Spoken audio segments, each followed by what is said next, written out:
Yes, yes, absolutely. And hello, everybody, and welcome to Business Monday with Jan and Ronnette. Hey. So, so you want to wait a few minutes to get a few more people, or should we get started? Probably should just go ahead and get started. Okay.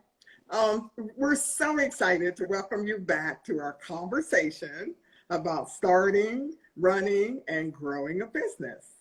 We both had a very busy week last week, and both of us have potentials for picking up new work. We've gotten some contacts that were made with us about some new opportunities, and we both received our certification to do business in New York State. So we're very excited about that.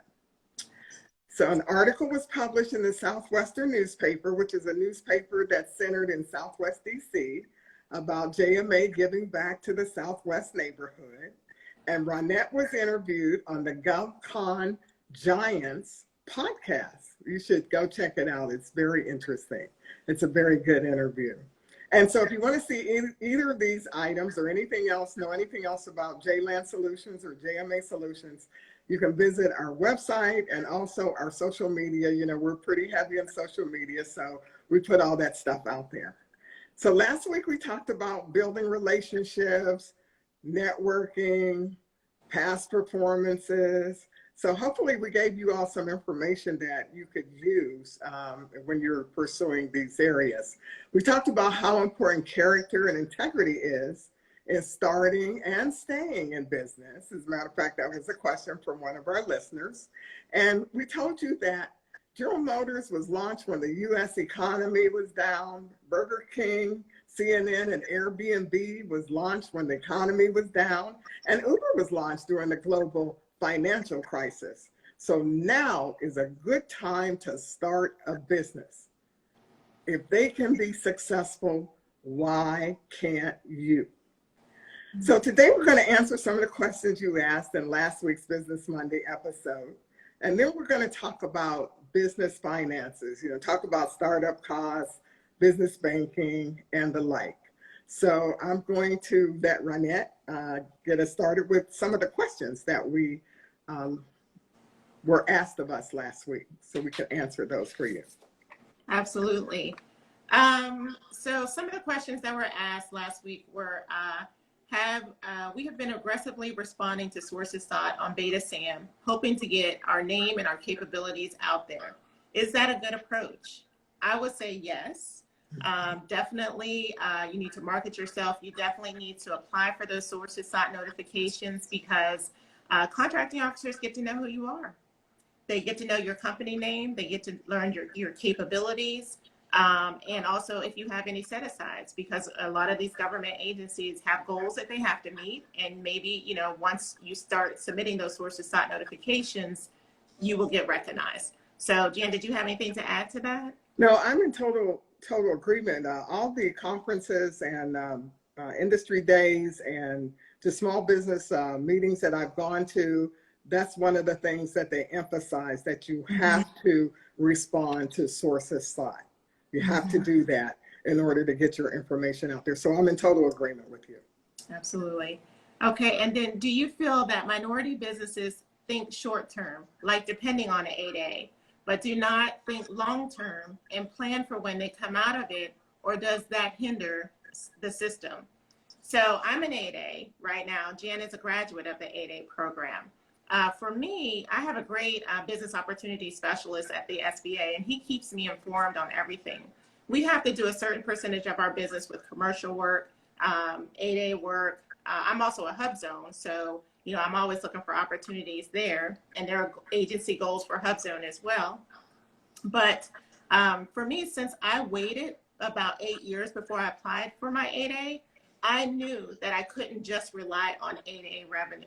I knew that I had to expand and look beyond the 8A program because I plan to stay in business for a good while, right? Not just the 9 years that the 8A opportunity affords for you to do. So for me, I was thinking strategically. I'm still thinking strategically and looking for larger opportunities and open opportunities to bid on. So Jan, what about you when you were in your 8A program? So a lot of my work, as I had mentioned in a previous episode, was because I'm a service disabled veteran or a veteran-owned business. So, but the 8A really gave me an opportunity to help jumpstart my business. So it really played an important part. But, you know, Ronnette, speaking of that, I've seen and witnessed so many companies who, once their 8A ran out, they were like dying and desperate for work because they did not think strategically. They didn't think about what's going to happen at the end of this 9 years when I don't have this 8A anymore. So like you said, you have to have a strategic plan on what your goal is, how you're going to figure it out after your 8A expires. So. Absolutely. And a lot of times I used to hear early on when starting this business that, oh, once you get your 8A, government contracting officers are just going to give you work. That is so not true. That is not true. Do not listen to people who say that. You have to actually bid, you have to market, you have to build relationships. There's so much to it in order for you to receive direct awards. So do your homework.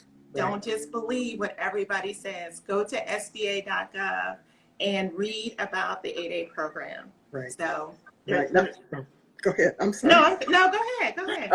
And sometimes, you know, it can work that way if you're in the right place at the right time. Right. You know, when you're visiting that contracting officer, you know, for maybe the umpteenth time, or sending an email to that contracting officer, and they're like, and it just so happens that you were the last person they talked to, and they have an 8A opportunity, and they're like, oh, well, let's give it to that person. So it can work, but the likelihood of it is very slim. So, you know, just don't give up. Exactly. Don't give up, but do your homework, do your research. The next question that was asked is, how do you penetrate into a market that you have a great personal experience with, but zero business past performance? So what I would say there is, for me, I marketed myself first as a 1099. So I was able to subcontract and gain experience, but under my company's name, right? So our companies are building past performance. One of the things, and I'll keep referring this back to the 8A program, is you have to diversify your revenue before you even apply for it. You can't have 70% of your revenue under one revenue stream, meaning if you're a subcontractor under just one company or just one agency, you have to have multiple revenue streams. So for me, I marketed it myself as a 1099 first, but I actually got my first employee 6 months down the road, but I was ready 6 months down the road. And we'll talk more about that when we get into our finances on how I was ready for that. But Jan, what about you? What would you say? So I'm in perfect agreement, because when I started JMA Solutions, I was a 1099 or independent consultant, if those of you who don't know what a 1099 is. So I just worked, I was the only employee, in other words. And so I worked until I got some past performance, or either I was utilized by another company because they have to show, when they're bidding on contracts, they have to show what they call the socioeconomic piece of their proposal, meaning that, you know, they have to hire a woman to be a consultant or a subcontractor, or a minority, or a disabled veteran, or something such as that. So sometimes, you know, just the fact that you're in the right place at the right time, you can pick up contract support by working with another company. But then we go back to relationships. Yeah. Building relationships with other companies so that you can come on board and bring in that past performance. And then maybe, you know, making an agreement with them that whatever it is, that the piece that you want when they win the contract, you will get it. So that will help build your past performance. But relationships, building relationships. And if we can just touch on that just a little bit, in building relationships, a lot of times it's building relationships with other business owners, people that you have met, some folks you may know in the government, or some of your former military friends who may be working in the government, or who may have the same social economic categories that you may have, who have started a business as well. So look at your network. You know, who can you build those relationships with, and they know and trust you that you will do a great job if you subcontract under them. Would you say that's a good way, like you just said?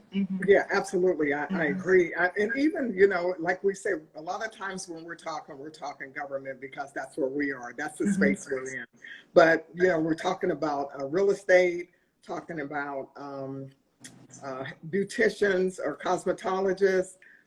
You can always team with another person who's already established, get in there, get your feet wet, get the past performance, learn the trade, save your money, or, you know, we're going to talk a little bit about loans and things like that, and then take off on your own and do your own thing. So yeah, depending on what, you know, what the business model is, what your business model is, you need to try to get some work with that kind of a person so that you can build on your, it makes you a better person and a better business owner. Absolutely. And so thank you. And the next question is, do you suggest doing business with multiple agencies? Doing business causes me anxiety with the state of the government, especially after the shutdown. So Jen, I'll let you answer that one first. Okay. Then I'll go in. So you know, I'm the kind of person, it's like, give it all to me. I'll take it all. I'm not afraid. I will take it all. I don't care.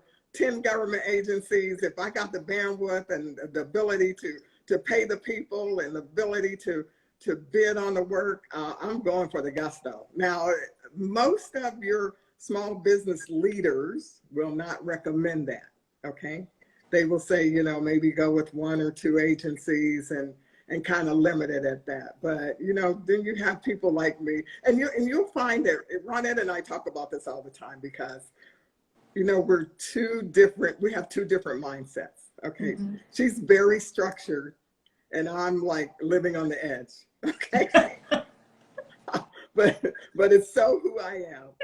But it's worked for me, and you know, that's the best I can say, you know, it's worked for me. But yeah, so, you know, if as I read your question here, it says it causes you anxiety. If it causes you that much anxiety, don't do it. Just go for a 1 or 2, you know, start out and then just feel your way from there. So, but Ronnette, I'll let you take it from here. No, I totally understand your point. As you grow, I think we can expand our bandwidth. But for me, when I started this business, I started where I was comfortable. And that was the agency that I had just left as a federal employee. And so I started there because I knew the agency, I knew how they worked, I knew what they purchased, and I knew people who actually worked there. So I didn't burn any bridges, always had great relationships. So, but when I started going to the small business industry days, that's when, you know, the contracting officers will come out or the program office will come out and they'll start talking to you about what it is that they buy, you know, how can they get to you, whether it's through different vehicles or whatever. But that's where I started figuring out, okay, I'm an 8A, I'm a hub zone. Well, I wasn't an 8A then, but I was a hub zone and an economically disadvantaged woman-owned small business. And so they had goals to meet that they had to meet on those set aside categories. So that's how I figured out which agencies that I should target, because if they were not meeting their hub zone goal, then I wanted to go and market to that agency and say, hey, you can move this work through a sources sought or market research to a hub zone, right? And we can help you reach your goal. And I believe you were doing that early on too for the service disabled, who was not reaching their goal. And those were some of the agencies that you all targeted as well. Right. So we still do. Absolutely. So there's a scorecard on, I believe it's on SBA's site, where you can see the scorecard on every government agency. And I am talking government because that's the line of business that I'm in, but I'm sure there's more in different areas. But you look at that scorecard and you see who is not meeting their requirements, who is not meeting their goal, and then try to look at their OSTU page, which is the Office of Small and Disadvantaged Business, and look at their forecast and see if they are buying what you're selling. Mhm. So for me, going to multiple agencies at a time was not an option back then because we didn't have the revenue to support that. I didn't have the overhead staff to support that. And I didn't have the bandwidth to support it back then. But as you grow, as you know, JMA has grown, she has people who can do that. Right? I got a couple. So, yeah. Right. Did you have anything else you wanted to add to No, that? no, I'm Okay. good. Okay, hopefully we answered that question. So the next question, let's see, how do you start? What do I do to get past a hurt credit life to achieve a better life? So did you want to touch on that? Sure. So I must tell you, when I was young, I didn't give a hoot about a credit score. All I was concerned about was feeding my children, okay, and making sure I could pay my bills, even though a few of those might have been late, but, and hurt my credit score. But I didn't really know, to be honest, I didn't know what a credit score was for many, many years. So when I finally, retired and started, was looking at starting a company. I retired from the military, went to work as a consultant. Then I started looking at the credit score when I was trying to refinance or buy a house, buy a condo. And they say, oh, your credit score is so low, so your interest rate is going to be high. And I'm like, oh my goodness, well, how do I fix that? So there's no quick fix, but when I went to work as an independent consultant, I was making enough money to be able to pay my bills and just get rid of a bunch of stuff. Now, there are agencies out there that can help you consolidate. You got to do your homework, as Ronnette always says, to make sure that you find the right company that's going to do the best for you. So consolidate your bills and try to get them paid off as quickly as you can. And just, work on that credit score. There's some information out there on how to, what kind of credit you should have, whether you should have a bunch of credit cards or you should have one or two and max them out. There's a lot of information out there. Just really, really, really pay attention to that. But, if you have the wherewithal to fix your credit life, you can do it. I did it. I'm telling you, I don't even know what my credit score was early on, but I know it was bad. And I also filed bankruptcy years ago. Just as I was entering the military, I filed bankruptcy because when I went into service, I knew I wasn't going to have enough money to pay my bills. And I wanted to get out of my city, just get away and take my kids with me. So yeah, just, focus. You have to focus and be sure that this is what you want to do and work on it, but you can make it happen. You can fix it. Absolutely. And I know one of the other things that we're going to touch on is when we're talking about credit is the SBA 7A loan and the EIDL loan and the PPP, which we'll talk about a little bit. But the EIDL loan was based off of your credit. So if you needed that, you needed to ensure that your credit was good. So we'll talk about that more a little bit later. Okay. Next was, you are both in a male-dominated industry. Women are usually seen in a different light than their male counterparts. How have you used this to your advantage while not compromising your values?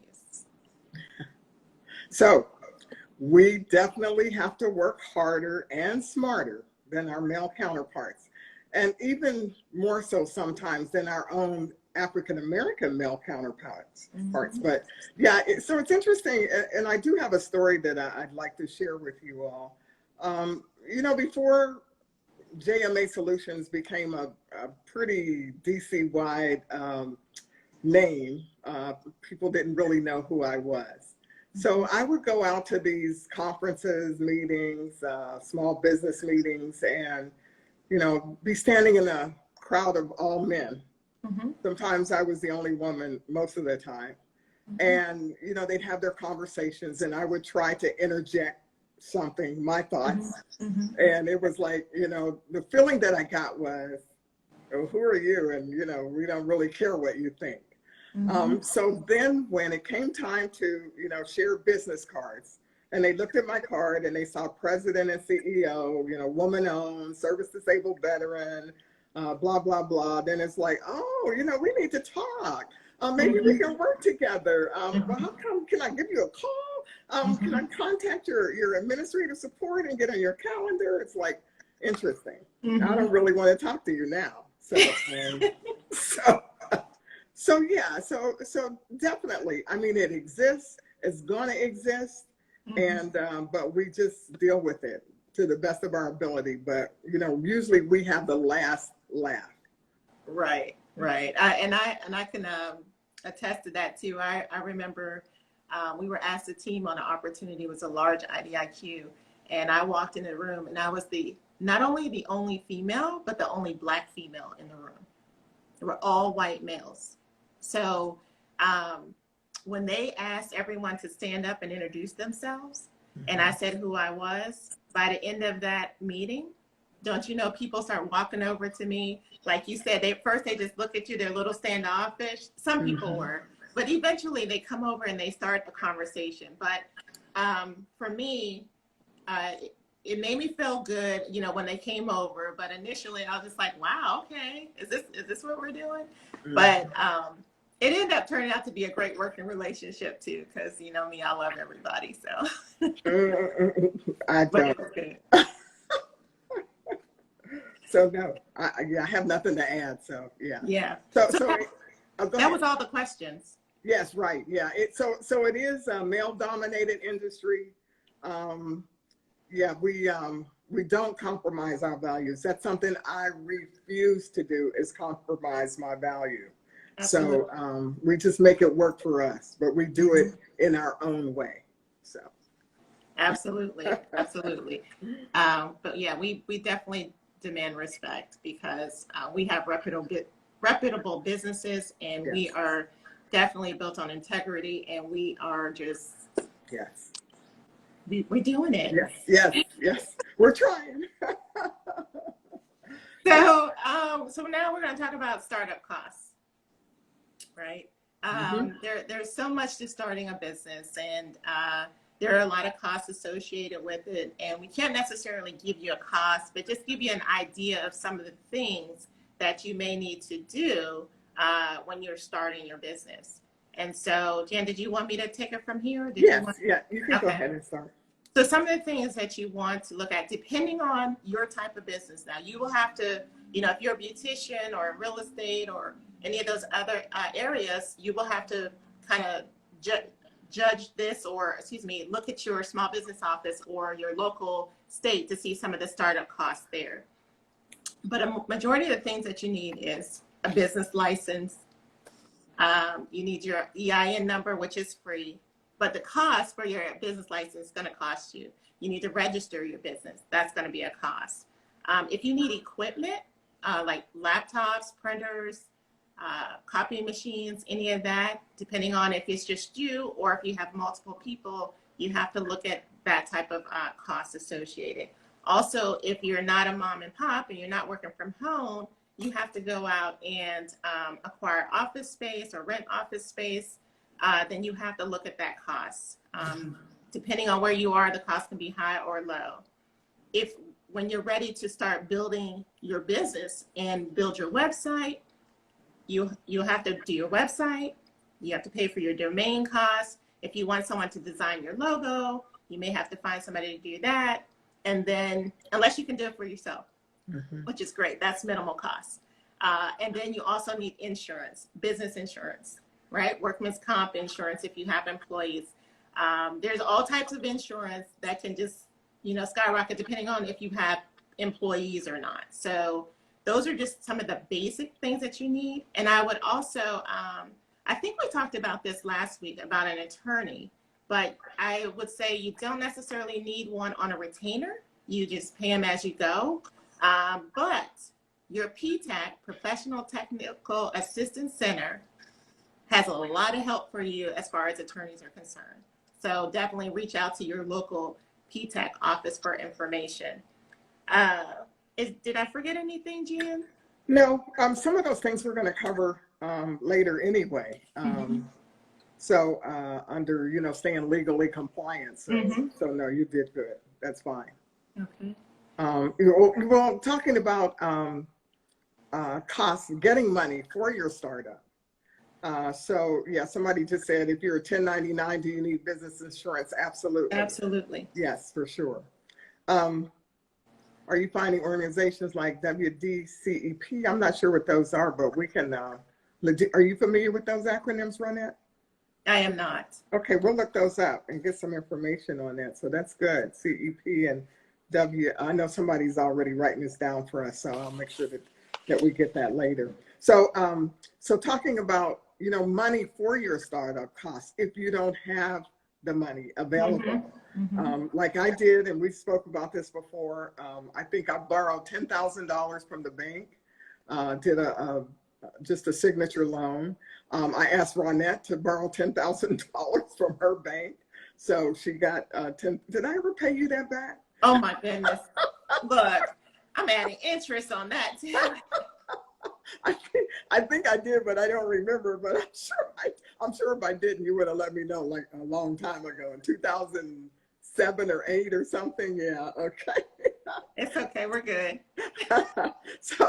So borrow from friends, family, or other sources. So some of the things that, and also, if you want to use, and I think we mentioned this before as well, absolutely keeping the current job that you have while you're starting your business and using some of the resources or some of the money that you're making on that job to help pay for your business, or trying to find an independent consultant position doing what you're doing to make more money and, use that money to fund your startup costs for your business. So just a thought.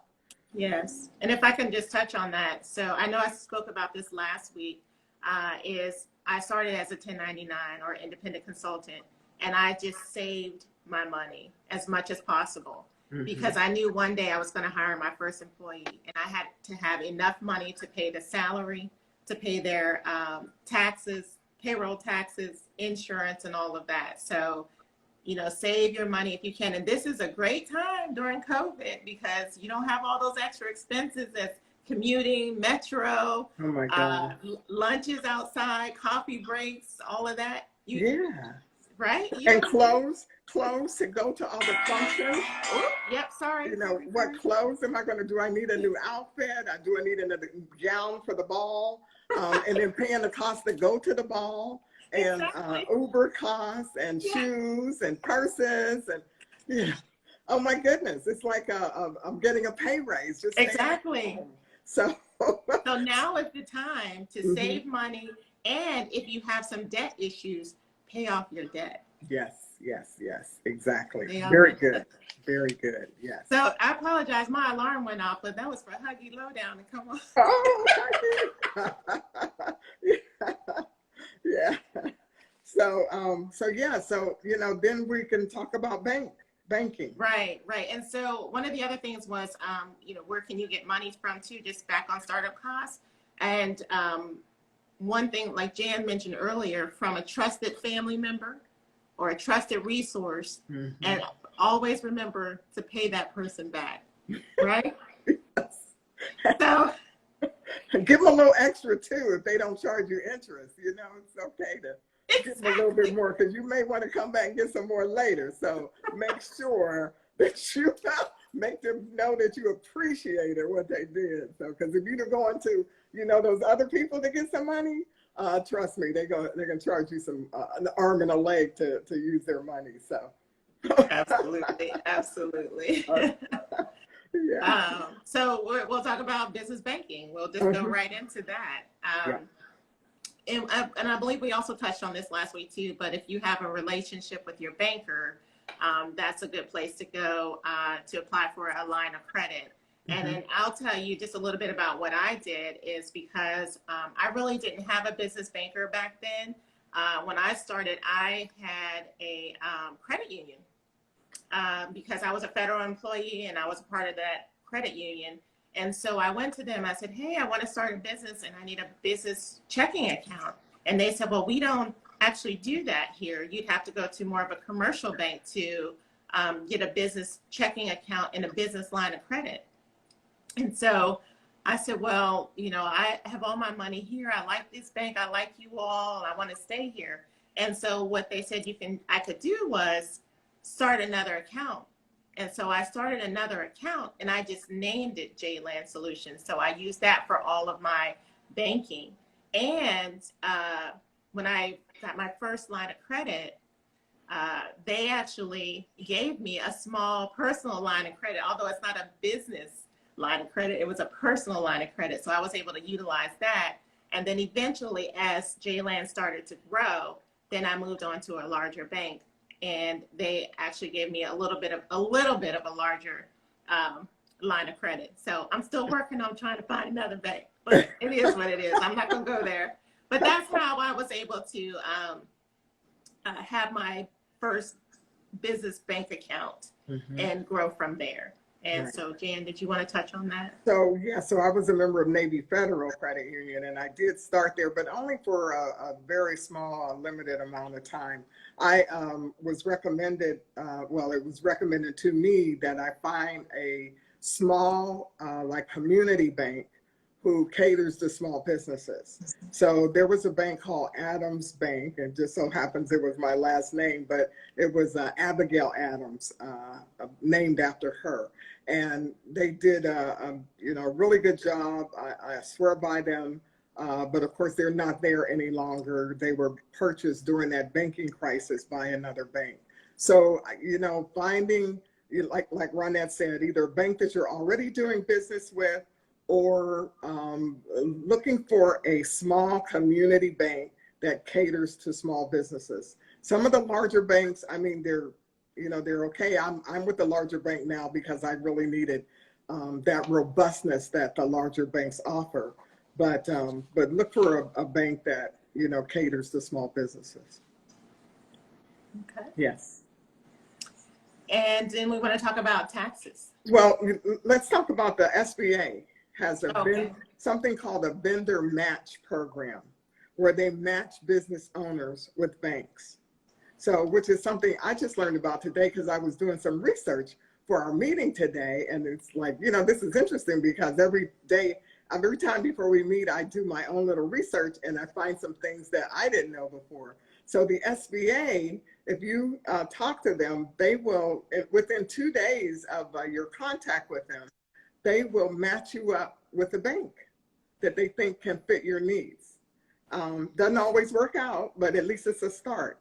So there is an email where you can email them.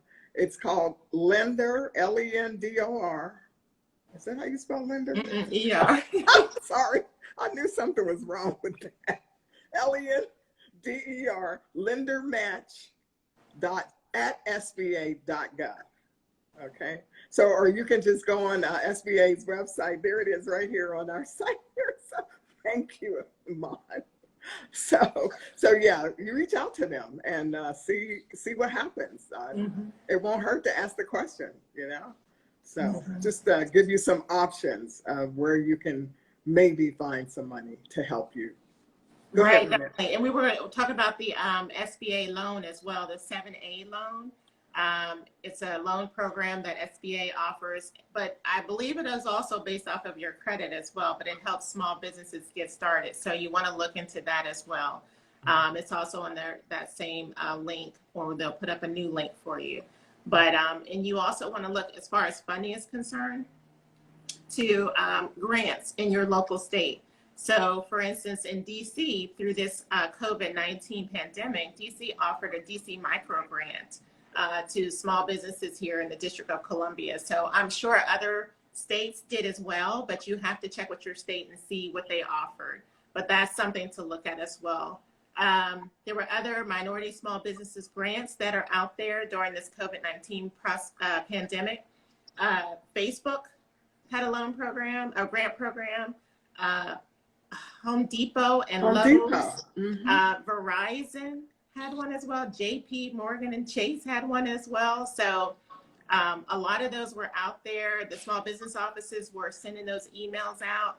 So definitely look into some of those that are out there. And then I know, Jan, you sent me an email today that PPP ends tomorrow. Yes, yes. So hopefully everybody was able to apply if you were eligible for the PPP.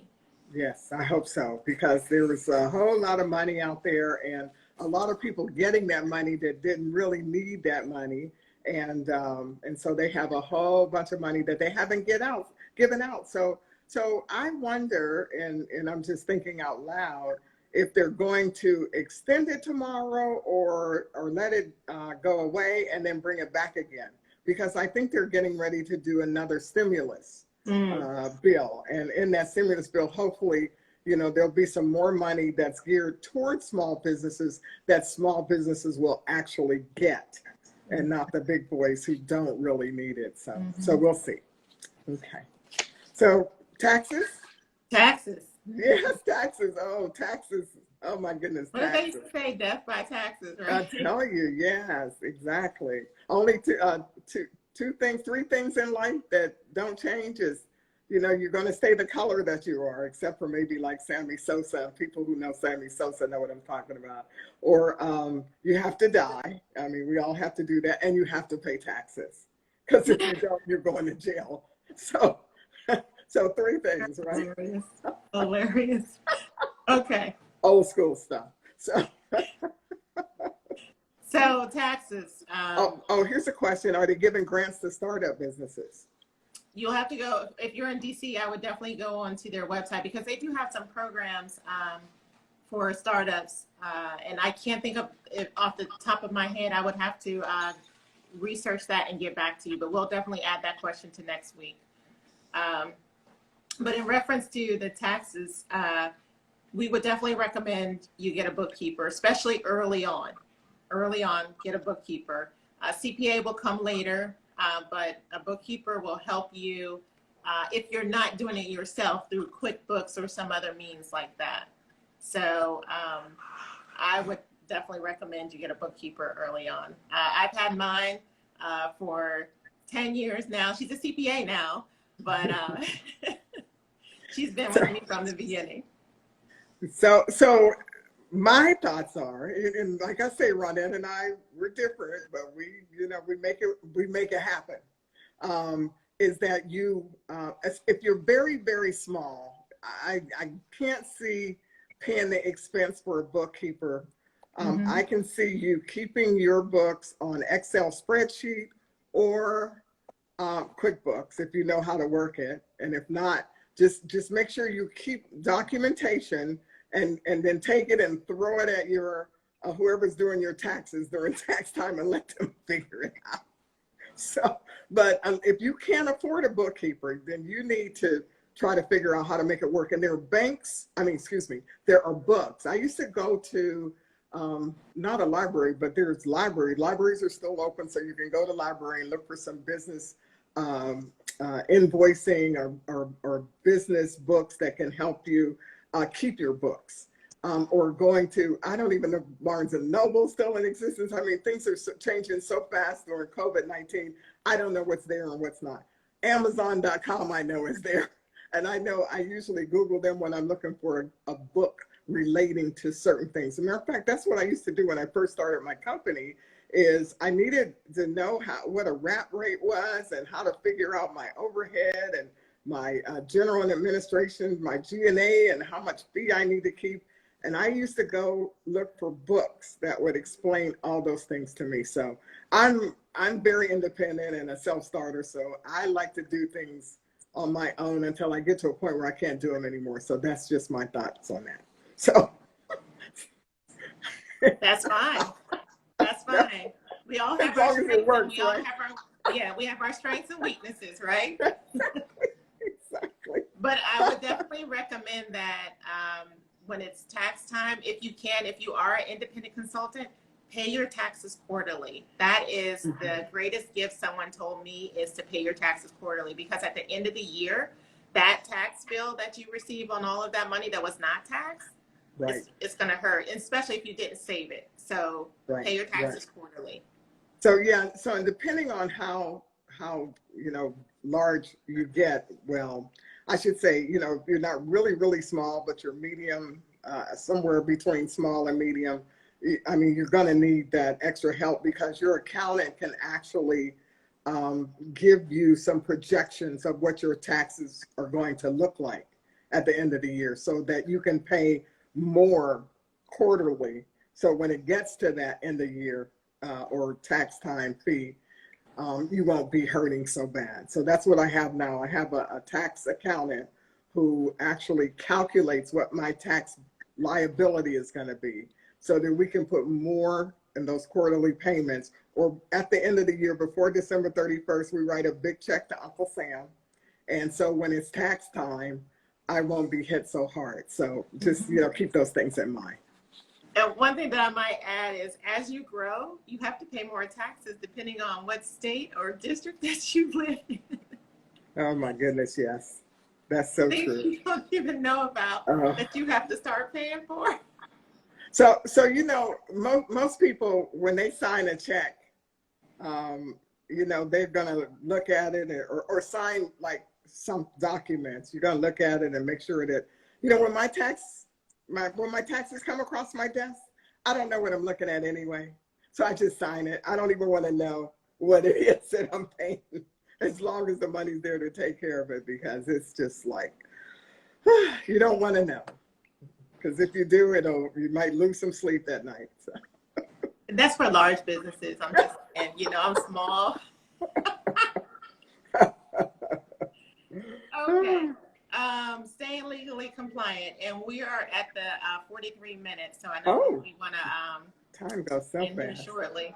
Okay. So one thing that I would recommend is, if you do have your office, you have employees, you want to look at SHRM, which is the Society for Human Resource Management, and they will help you with workplace posters, health and safety laws, disabilities, affordable care, all of those business documents that have to be posted in your office, wherever your office may be, especially if you have employees. But SHRM is a great resource to use, and it's SHRM, Society for Human Resource Management.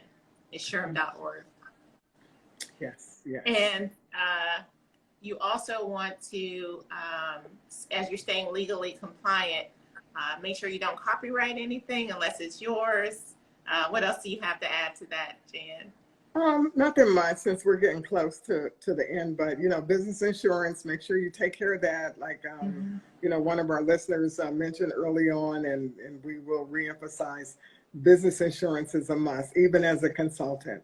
Even we have some subtenants in my office space. They even have to have the certificate of liability. It's interesting because if we have a big event or something and we have a caterer coming into the building requires that caterer provide a certificate of insurance before they will even let them bring food or anything into the building. In case they get hurt in the building, they need to know that there's insurance that covers them. So business insurance is just a must. But we can move on, Ronnette. I think we need to go to the cyber threats, and then we'll probably close it up from there. Okay, you want to go ahead with that? You can. Okay. All right. So you're so funny. The cyber. One of the things that you want to be mindful of is cyber threats. And there's insurance out there for that as well. You definitely want to talk to some brokers who actually get you those insurance policies. So we definitely have it, and I'm sure not everybody does, because sometimes you're too small, or you're small, or you're just starting, and you don't have the funds to get that started, but something to definitely look at. And one thing that I am trying to do, and what JLAN is trying to do, is to get into the DoD space. So DoD now has a requirement where you have to be CMMC certified. And that is, for cybersecurity. So it's the Cybersecurity Maturity Model Certification.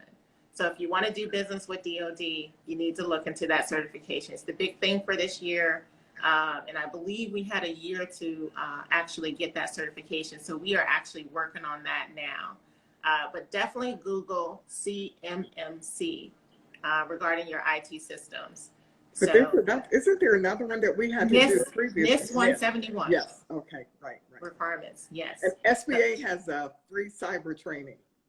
So you just go to their website and they'll talk to you about it. So. Absolutely. Okay. Absolutely. And I think that was pretty much all that we have on our agenda for this week. Yes. So did you want to close this out? So we can do it jointly. We did want to let you know that we won't be on next Monday because we're going to take a 3-day weekend and enjoy the holiday. And anything on that you want to say, Ronnette, about the 4th of July? Well, just wish everybody a safe 4th of July or Independence Day. And remember to stay safe and social distance. And like she said, we are going to take off next Monday just to enjoy the long weekend. But we will be back with more of your questions answered. And also we'll have a new topic. And we'll have some surprises in store for you when we return. So, we're so excited. For those of you who have continued to follow us, those of you who are new in following us, and we really, really hope that you got something out of it. I mean, we really do. Because we're just here, as we mentioned early on when we first started, that, there's a lot of entertainment on Instagram. So many comedians, so much music, and I listen to it all as much as I can anyway.